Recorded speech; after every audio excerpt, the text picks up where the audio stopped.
Bienvenue. Aujourd'hui, on plonge dans un classique de la philo, un passage obligé pour le bac, la dialectique du maître et de l'esclave chez Hegel. On va essayer de décortiquer ça ensemble, de rendre ça plus clair, parce que bon, la phénoménologie de l'esprit, c'est pas toujours évident. Exactement. Et tout part d'une idée assez forte chez Hegel. Le désir humain, au fond, c'est pas juste vouloir des choses, c'est vouloir être reconnu. Reconnu par une autre conscience. On cherche, comment dire, une confirmation de notre propre valeur dans le regard de l'autre. D'accord, ce besoin de reconnaissance, mais pourquoi est-ce que ça débouche direct sur un conflit, une lutte à mort même? Ça paraît un peu radical. Pour Hegel, c'est que cette reconnaissance, elle doit être absolue.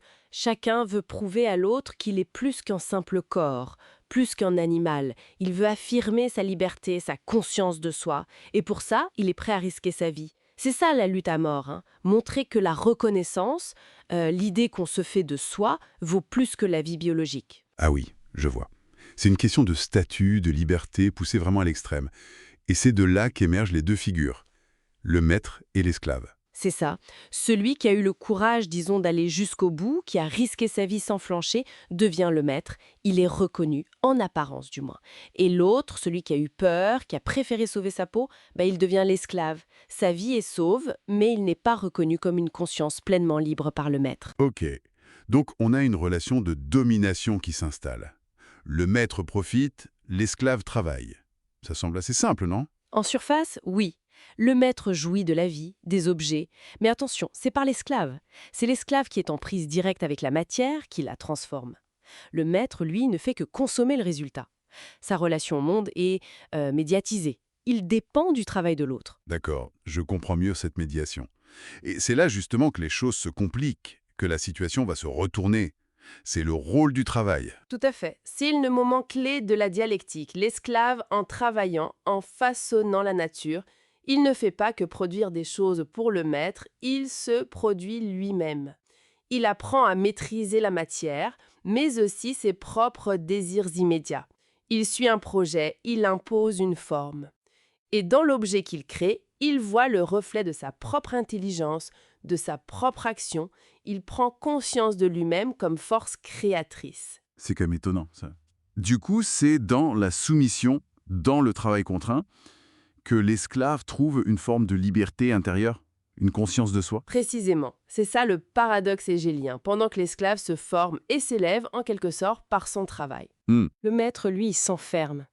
Il devient dépendant du travail de l'esclave pour sa survie matérielle, c'est une chose. Mais plus profondément, il dépend de cet esclave pour son statut de maître. Or, être reconnu par quelqu'un qu'on ne reconnaît pas soi-même comme un égal, ce n'est pas une reconnaissance satisfaisante pour Hegel. Le maître est dans une impasse existentielle, disons. Donc, renversement complet. La vérité du maître se trouverait chez l'esclave, comme dit Hegel. C'est l'esclave qui avance, qui se réalise, alors que le maître stagne. Exactement. L'esclave, par le travail, accède à une forme d'autonomie, à une compréhension de sa propre puissance. C'est lui qui transforme le monde et, ce faisant, se libère intérieurement. Pour Hegel, c'est ça le moteur de l'histoire. C'est le travail, l'activité transformatrice qui fait progresser l'humanité, pas la domination oisive. On voit bien l'écho chez Marx après, évidemment. D'accord. Alors, si on doit retenir l'essentiel, disons, pour le bac, cette dialectique, c'est une illustration parfaite de la méthode de Hegel. Thèse, antithèse, synthèse. Et ça permet de brasser des notions super importantes. La conscience, la liberté, la reconnaissance, et surtout, le rôle absolument central du travail. Le travail qui forme, qui libère. Oui, c'est ça. Le travail n'est pas juste une contrainte, c'est ce par quoi l'homme se réalise et transforme le monde en y mettant sa marque. Et c'est un schéma de pensée qui reste très pertinent, bien au-delà de Hegel ou du bac. Absolument, ça continue de nous parler. Et d'ailleurs, ça ouvre une question pour aujourd'hui, non? Avec l'automatisation, l'intelligence artificielle qui prend en charge de plus en plus de tâches, comment cette dynamique maître-esclave, cette dialectique de la reconnaissance par l'activité se rejoue-t-elle? Qui dépend de qui? Où se trouve l'émancipation possible? C'est peut-être une manière actuelle de prolonger la réflexion de Hegel. Voilà, matière à penser.